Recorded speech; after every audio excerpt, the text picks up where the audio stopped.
Olá, olá, bem-vindos a todos. Estamos aqui na Ilhabela, né, dentro do Yacht Clube de Ilhabela, durante o primeiro dia aqui da Semana Internacional de Vela, né, aqui com oferecimento do Flip Boat Club, que é um clube, né, de embarcações multipropriedade. Né? Então estamos aqui, eu, Luiz Felipe, já conhece, recebendo aqui o nosso amigo Ricardo, né, do estaleiro Magma. Muito obrigado, Ricardo, por estar aqui com a gente hoje. Obrigado você, Luiz. Obrigado, é um prazer estar aqui. O prazer é meu, a gente tem muita coisa para falar, né, Ricardo? Verdade. A gente estava brincando aqui nos bastidores que isso é o que a gente gosta de falar, então vai dar pano para manga pra caramba, né? E olha como vai ter pano para a gente fazer manga. Haja pano, né? Pano para cima, vamos um pano mesmo, como diz o Juca. Não, Ricardo, eu queria entender um pouquinho da Magma, né? Você que é empresário já do ramo de importação, você me falou que a Magma, na verdade, nasceu como importadora. Sim. E já tem mais de 20 anos, é isso? Exatamente. A empresa tem 22 anos, completa 22 anos agora em dezembro. E o nosso negócio sempre foi trading, né? Importação, exportação. E eu sou de Niterói, velejo desde moleque. E depois, com meus próprios barcos, a gente começou a fazer importações próprias mesmo, para agregar produtos de qualidade nos nossos barcos. Sim. E isso, um amigo ficou sabendo e pediu, o outro foi pedindo, e o negócio começou a virar negócio de verdade, né? Começou a ficar séria a brincadeira. Exatamente. Né? E nós começamos depois, já de alguns anos, a fornecer insumo para alguns estaleiros, importar tecidos para velas, eletrônicos, e insumos mais pesados mesmo para estaleiro, como espuma de PVC, sim, tecidos, carbono, essas coisas todas. Tudo que você já usa hoje em dia no estaleiro. Foi daí que veio a ideia da gente importar direto, né, sem atravessadores, sem representantes, de montar um estaleiro há 2 anos atrás, que nós começamos com todo o estudo e olhar para o mercado, ver qual tipo de embarcação que o mercado está necessitado hoje. E nós escolhemos 3 embarcações hoje para atuar no mercado brasileiro. Perfeito. A gente estava até falando um pouquinho antes disso, né? Quer dizer, são veleiros, né? Quer dizer, isso é importante dizer, a gente está aqui na Semana de Vela, no Vela Show, e vocês são um estaleiro de veleiros, né? São 3 veleiros, projetistas argentinos, 2 argentinos, né? De argentinos e um australiano. Um australiano. Né? E eu queria entender por que vocês escolheram fazer veleiros. Quer dizer, você é velejador, com certeza. Sim, velejador, e a paixão falou mais alto, né? Certo. Economicamente, fazer lancha seria muito mais interessante. No mercado brasileiro atual, talvez, de náutica. Né? A gente tem até um parâmetro que para cada veleiro vendido, a gente estaria vendendo de 10 a 15 lanchas. Perfeito. Tá? Mas só que a gente olha para o mercado, nós não temos opções de compras, tantas opções de compra de veleiros. Né? E a gente juntou os amigos velejadores, né? Eu como gestor do negócio, e hoje o estaleiro é gerido por 4 velejadores. Perfeito. Então a gente pensa no dia a dia do velejador, o dia a dia de manutenção dos barcos, que é muito importante isso. Então a gente pegou toda a experiência que nós tínhamos a bordo e estamos trazendo para os nossos barcos. Entendo. Então isso eu acho que pode fazer muita diferença no futuro bem próximo, que o primeiro barco já está indo para a água. Sem dúvida. Eu acho que além de ser um prazer certamente para vocês tocar um estaleiro de veleiros, né, falar de vela e preencher esse gap, né, esse gap aí que o mercado deixa, né, no na nossa náutica, certamente vocês têm uma posição importante, né, digo assim, de criar esse espaço, preenchê-lo e fazer com que isso seja cada vez mais relevante para nossa vela. Exato, né? Exato. Vocês hoje têm esses 3 modelos? Temos um catamarã, que vai de 40 até 52 pés. Perfeito. Né? Nós estamos agora em produção de 2 catamarãs, o Haku 44, são 2 Hakus, e agora vai começar a produção de um 52 também. Também do projeto australiano? Mesmo projeto, do mesmo projetista, só vai mudar aí o tamanho dos barcos. Certo. Entendi, o Magma HS 385, que é um monocasco de um projetista argentino, Hernan Salerno. Certo. Que é um barco, um cruiser racer, né? A gente também se preocupa muito com a parte, com a vela de cruzeiro, e costumamos falar que um barco de cruzeiro ele tem que ser lento. Então a gente pensa em fazer um barco de cruzeiro veloz. Certo. Né? Com performance, de né? performance, mas assim, mantendo a vela de Dacron, sem tecidos exóticos de vela. E não importa se a gente faça um barco para cruzeiro ou para performance, ambos vêm com lemes de carbono. Olha, Sabe? O bowsprit do barco é de carbono. Os balaústres, os guarda-mancebos, nós estamos fazendo em carbono. Então a gente está agregando valor, um diferencial para um diferencial no produto barco, que exato. tem essa dificuldade, digamos assim, com todas as aspas do mundo, né, no nosso Sim. mercado, né? Se tratando de veleiro, como Aí vocês colocam. aí que entra o know-how da trading. Por ela já ter os fornecedores fora, Sim. nós estamos agregando todo esse conhecimento à montagem dos barcos que nós estamos produzindo, tanto do catamarã quanto do HS 385. Sim, eu acho que isso é um diferencial que talvez nenhum estaleiro tenha, né? Exato. Poucos tenham Sim, esse sim. benefício de vocês conhecerem tão bem o mercado de trading, Sim, né? exato. E terem esse benefício de trazer materiais não exóticos, mas difíceis talvez de serem Sim, trazidos, né? de mais complexidade, né? Hoje, com pós-pandemia, aí o mercado oscilou muito, né? Principalmente de insumos, e ainda continuamos com uma grande dificuldade de importação de insumos. O aço inox subiu, acho que triplicou, quadriplicou, e por a gente importar o carbono direto, o nosso custo ficou muito parecido do aço inox. Olha só. Então nós optamos de passar para o carbono para ter um barco mais leve e um agregar plus, né? Sim, Claro. um plus para quem compra o barco. Você agrega, imagina, tá chegando com os guarda-mancebos em carbono, Exato. rapaz, um cruzeirista eventualmente, né, tem esse benefício. Então, quer dizer, você tem um diferencial que o mercado brasileiro ainda não assimilou, né? Tá ali, Exato. E eu chegando. falo muito assim, Luiz, não é porque a carbono é um barco de regata. Sim. Sabe? Como você colocou, é um bom barco, É um bom barco, um barco veloz. mais veloz. Quem quer fazer uma travessia quer chegar do ponto A ao ponto B. Certo. Você pode chegar em 2 dias ou pode chegar em um dia ou em dia e meio. Vai depender da tua embarcação. E eu acho legal exatamente essa sua visão de um barco veloz, mesmo para se tratando de um barco de cruzeiro, no caso do HS-38, né? Sim. Que é justamente você dar esse benefício para um cruzeirista e com o que ele quer, né? Que não é correr regata, mas é chegar a tempo, curtir uma velejada com mais ele vai né? ter todo o conforto que o cruzeirista quer. Ele pode ter uma targa com ponto fixo da grande em cima, para ter o cockpit liberado. Ele vai ter ar-condicionado, ele vai ter gerador. Né? Então, isso tudo a gente estuda. Comodidades, o né? projeto é todo estudado para a gente colocar o peso no lugar certo do barco, para manter sempre o trim do barco. Sim, perfeito. Nivelado. Isso eu ia falar em seguida, quer dizer, a preocupação da Magma em trazer projetistas de qualidade, projetos de qualidade, porque é uma coisa que infelizmente no mercado de lanchas, por exemplo, digo isso com propriedade, né? Sim.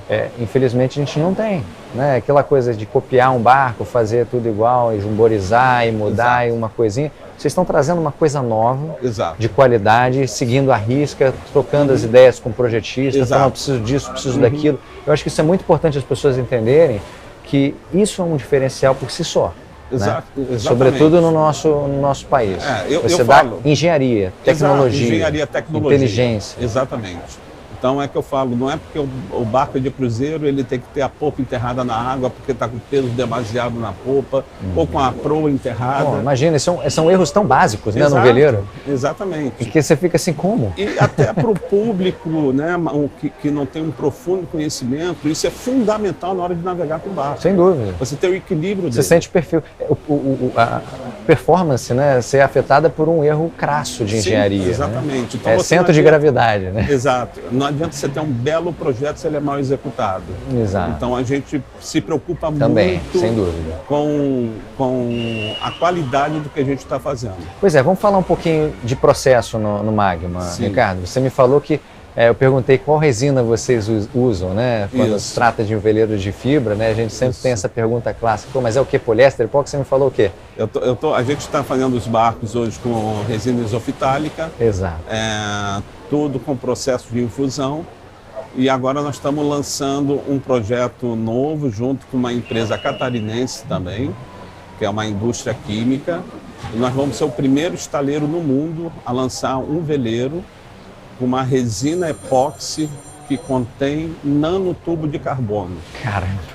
Então, isso em breve, agora eu acho mais, no próximo 60 dias, que a gente vai ter que mexer no plano de laminação dos barcos, porque por causa da qualidade da resina, a gente vai poder reduzir peso. Você enrijece mais o agregador, né, que é a resina, e consegue reduzir um pouco esse volume que você usa na infusão, né, para dar a mesma resistência. Lembrando que isso não tem perda, se diminui o material, não é sinônimo de perda de resistência, de qualidade. Muito pelo contrário. É tecnologia. É tecnologia, é leveza. Né? Vocês também usam espuma de PVC, né? Exatamente. Todos os barcos que a gente constrói, Luiz, é 100% de espuma de PVC, que é importação nossa também. Então, por isso que nossos barcos se tornam mais leves. Um detalhe, as portas de cabine, porta de armários, todas são em PVC. Maravilha. Ela só é laminada de madeira. Então deve ser levíssimo, né? É muito leve, é muito leve. Então, eu vou te dar um exemplo. O berço do motor original que a gente usa, ele pesava 18 quilos. Nós fizemos um molde e resolvemos fazer ele em PVC. Ele passou para 7. Então, são pequenos detalhes que você vai agregando ao barco, aos nossos projetos. Então, por isso que eu falo, não é porque é um barco de cruzeiro, ele vai ser lento. E mais um motivo para a gente chamar a atenção da performance. Também não é, a velocidade também não é tudo. A performance também é a leveza, a eficiência de construção. Sem dúvida. Né? Você tem um barco leve com custo reduzido, a mesma resistência, processos inteligentes, né? Que sejam fáceis de serem conservados. Exato. Né? Isso que você está falando, que você tocou agora, a gente pensa muito no dia a dia do proprietário. A gente que navega, que vive dentro de um barco, sabe das dificuldades de manutenção que nós temos. Tem muitos projetos que você tem que fazer malabarismo para chegar até o quadrante do leme, ou chegar numa bomba de fundo. Simplesmente para trocar o botijão de gás quando o fogareiro é a gás. Ou então se você tem que meter o braço por dentro na caverna, você espeta todo. Se esfola todo.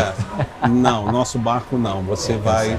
Se você olhar hoje a produção só do casco, quando coloca o chassi, ele é todo lixado e é todo feito com peel ply para não ter as farpas de fibra de vidro dentro do barco. Perfeito. Então, são pequenos detalhes que a gente preza muito pela qualidade, e isso a gente quer passar para o nosso cliente.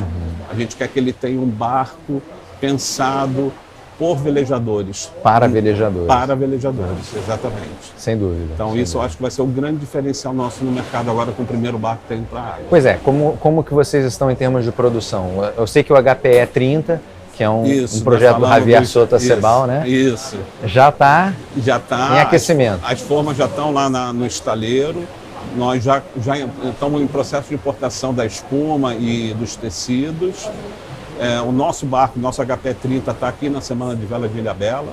Nós estamos fazendo aqui o relançamento da classe. Quer dizer, começando a ser produzido por vocês. De novo pela gente. A gente está olhando muito também para o mercado externo de exportação de barco, dos 3 modelos que nós temos.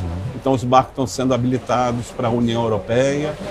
Então, quem comprar um Magma hoje vai estar comprando um barco de qualidade que não deixa nada a desejar para nenhum outro estaleiro do mundo. Isso é outra coisa impressionante. Digo, até conversando, né, com o marketing de vocês, a gente notou que é uma preocupação da Magma mostrar para o mercado brasileiro que a certificação é importante, né? Sem dúvida. Não estou na Europa, não preciso da certificação europeia. Muito pelo contrário, né? Você quer ser respeitado no cenário internacional, você precisa trazer isso, e você traz com qualidade e competência dentro do processo, mas você precisa desse endosso, e isso é um selo que o cliente pode procurar na Magma. Exatamente. E assim, Luiz, não é porque é feito no Brasil, ele deixa a desejar para qualquer outro barco estrangeiro ou importado. Nós hoje utilizamos, tem outros estaleiros também que utilizam, a mesma tecnologia que os grandes estaleiros europeus, americanos ou asiáticos utilizam. Não existe uma tecnologia para se fazer barco, que ainda é uma coisa muito artesanal. É um processo de 200 anos, Exatamente. Né? Fora a questão da fibra do compósito, Exatamente. Né? Se constrói barco com os mesmos princípios de 200 anos atrás. Exatamente. Né? Então evoluiu, eu acho que a infusão é um diferencial. Sem dúvida. Porque todos os barcos no mesmo peso, vai a mesma quantidade de resina, a mesma quantidade de tecido, a mesma quantidade de projeto espuma. extremamente padronizado. Padronizado, exato. Então, o que vai de resina no casco do barco 01, vai no 02, vai no 03. Agora, com esse novo processo, essa nova resina, que a gente vai ficar sabendo qual vai ser o benefício de peso que nós vamos ganhar. Nós temos uma estimativa. Vamos fazer um piloto, Exato. testar o protótipo, né? Exatamente. E aí endossar o processo para exatamente. começar uma produção. E esse será o primeiro barco do estaleiro. Eu diria que isso é um processo de engenharia completo, né? Quer dizer, sim, você sim. essa tecnologia e inteligência que é um processo Exatamente. de engenharia, sobretudo no estaleiro de veleiros, com toda essa limitação do nosso mercado, que ainda precisa ser conscientizado das importâncias. Vai fazer todo sentido, sem dúvida. Exatamente. E assim, todas as modificações que a gente vê como velejador e como produtor, a gente conversa, tem um aval do projetista para poder mudar. Sim. E muitas coisas que a gente está passando para ambos projetistas, eles estão acatando. Então isso só mostra que a gente está no caminho certo. A gente tem melhorado os projetos junto com os projetistas. Em conjunto, Em né? conjunto. Olha, Hernan, poxa, eu estou precisando disso. Isso. Como Olha, é que a gente faz? A gente está vendo aqui, será que não dá para melhorar? Ou diminuir, de repente, a gramatura desse tecido? Aí vai lá, testa. E aí ele vai para o CAD, faz todos os testes, simulação, e aí manda, a gente faz o teste lá também junto com ele. Nós temos toda a parte de engenharia trabalhando. Pô, que barato. E a partir daí vai para o chão de fábrica para executar o que a gente olhou, teve a percepção de melhorar. Quem faz todo dia acaba conhecendo o processo como ninguém, né? Então acho que é isso que vocês têm feito. Exato. Agora uma dúvida, Ricardo, a gente está falando de 3 barcos principais aí no seu portfólio hoje, né? Sei que está chegando mais um aí, a gente não sabe se pode falar ainda, dar muita notícia, né? Em breve você vai dar o spoiler. Em breve eu quero dar esse furo. Sim, vai de sim. notícia, claro. e queria lembrar o seguinte, a gente está falando de 3 barcos completamente diferentes, né? Exato. Você tem um HP30, que é um barco super racer, né? Super racer. Né, que é um barco para um puro sangue, digamos puro assim, sangue, aquele sim, barco arisco, né? Um barco de regata, super rápido.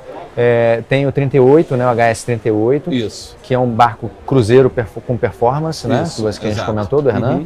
E você tem o Haku, que é um projeto australiano, 44 pés, tem mais um agora o 52 com a 52, quer dizer, você tem atendido uma gama muito grande. O catamarã, qual é a sua ideia sobre o catamarã? Que eu gosto de falar porque eu sou engenheiro naval, eu fico arrumando polêmica, meu amigo, entendeu? É isso que dá ibope. Eu acho que o catamarã, Luiz, é uma tendência mundial hoje. Sem dúvida.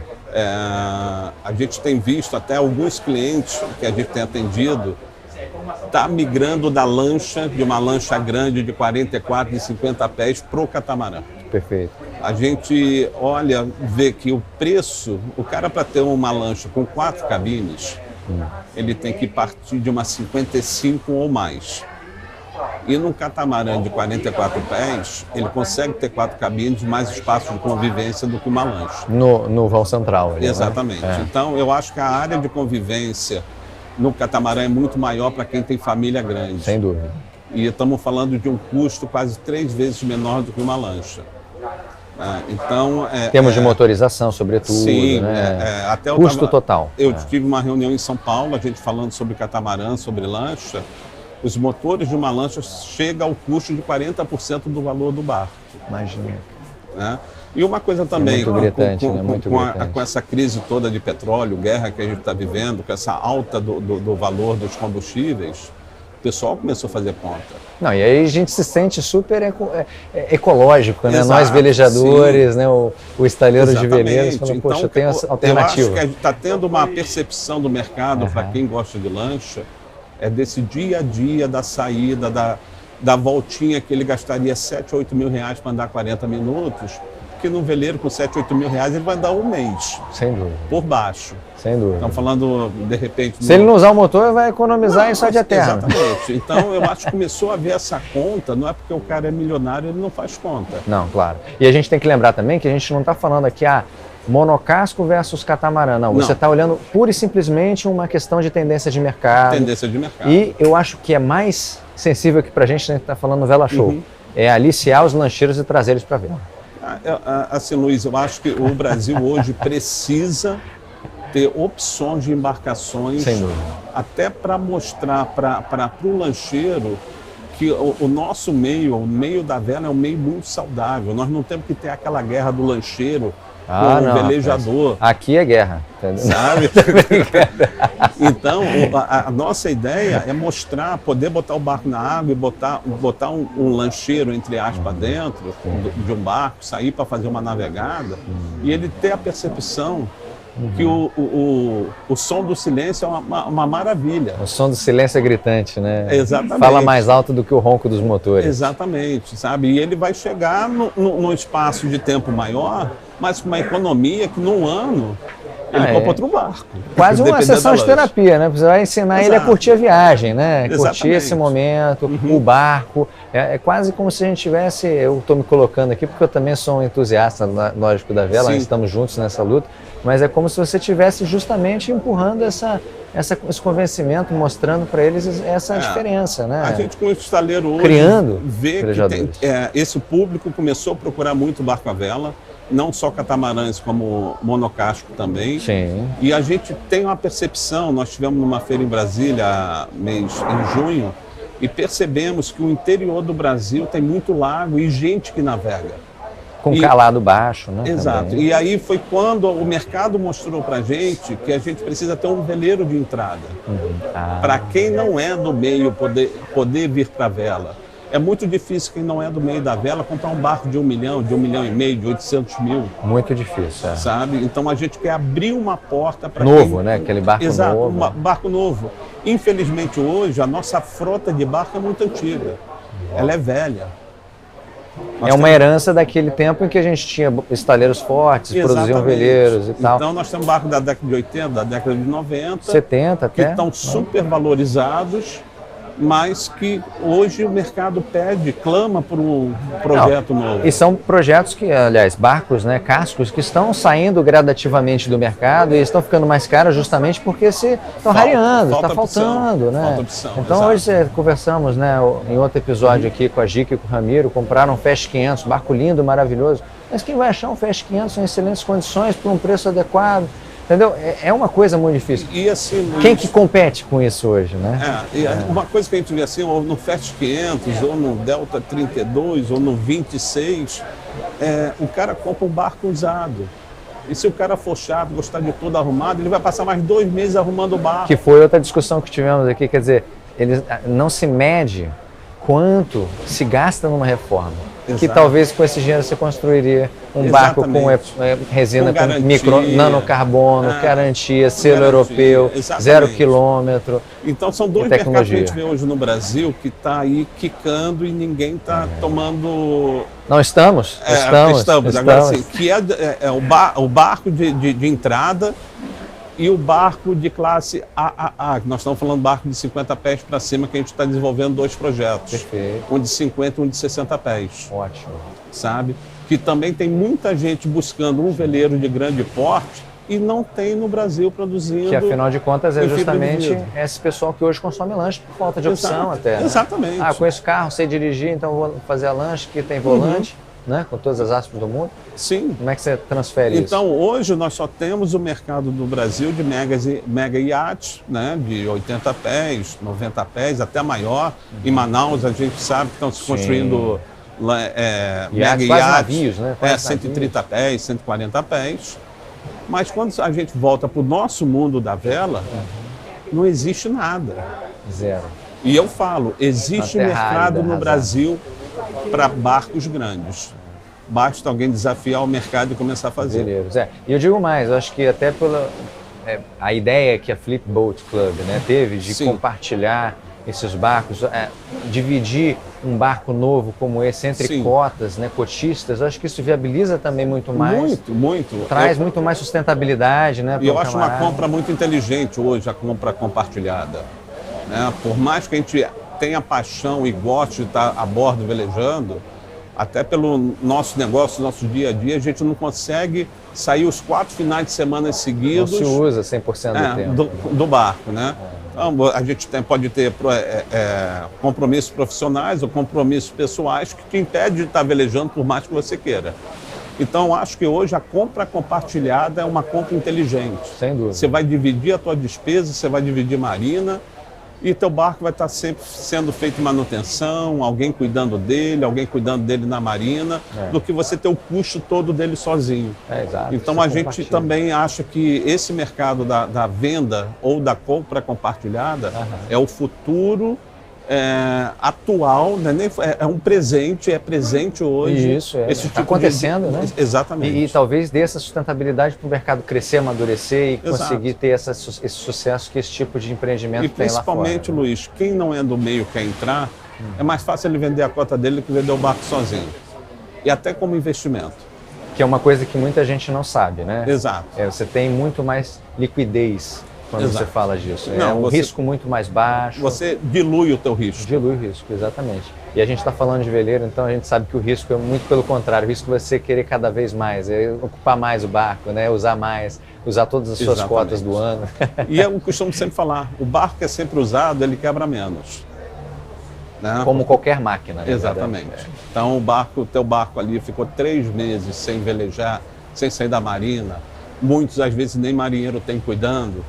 E chega lá com a sua cervejinha, carne, aí vai ligar o motor, não funciona, ou o cabo está agarrado, a driça está agarrada lá no mastro, por falta do uso. Falta de uso, né? E não sabe nem o que está acontecendo, porque também não conhece o barco. Exato. Né? Fica naquele... Então eu acho que a compra de barco compartilhado é uma tendência muito grande do mercado. Puxa, e as pessoas... verdade. Nós temos que mudar a cultura do brasileiro, né? Começa por aí, né? Então eu acho que mudar a cultura do brasileiro para vir para a vela e para comprar barco compartilhado. Sem dúvida. Usar, velejar, velejar mais. Exato. Eu parabenizo você pela iniciativa de fazer esse movimento. Obrigado, Ricardo, que é super importante. Tem que te agradecer, né? Parabenizar e agradecer. Porque nada. Eu sou entusiasta da vela e o que eu puder fazer para ver o nosso mercado crescer e colocar barcos de qualidade e ser exemplo para o mundo inteiro. O meu sonho é que um dia alguém chegue com o meu barco na Europa, ou nos Estados Unidos, ou no Caribe, e fale, que barco é esse? Que eu não conhecia. Quero saber. Esse barco é brasileiro. Esse barco é do Brasil. E nós temos condição de fazer isso. Que ótimo. Vamos chegar lá. Vamos sim, em breve. Obrigado, Ricardo. Obrigado pelo você, papo Luiz. Maravilhoso. Vamos falar mais em breve, né? Será um prazer. E tenho certeza que o público aí de casa gostou muito de conhecer o estaleiro. Com certeza. Pessoal, muito obrigado pela participação em mais um episódio aqui com a gente remotamente, diretamente de Ilhabela, do Yacht Clube de Ilhabela, durante a Semana Internacional de Vela aqui em 2022. E logo em breve a gente traz mais conteúdo, mais entrevistas para vocês. Um abraço, bons ventos e até a próxima. Tchau, tchau.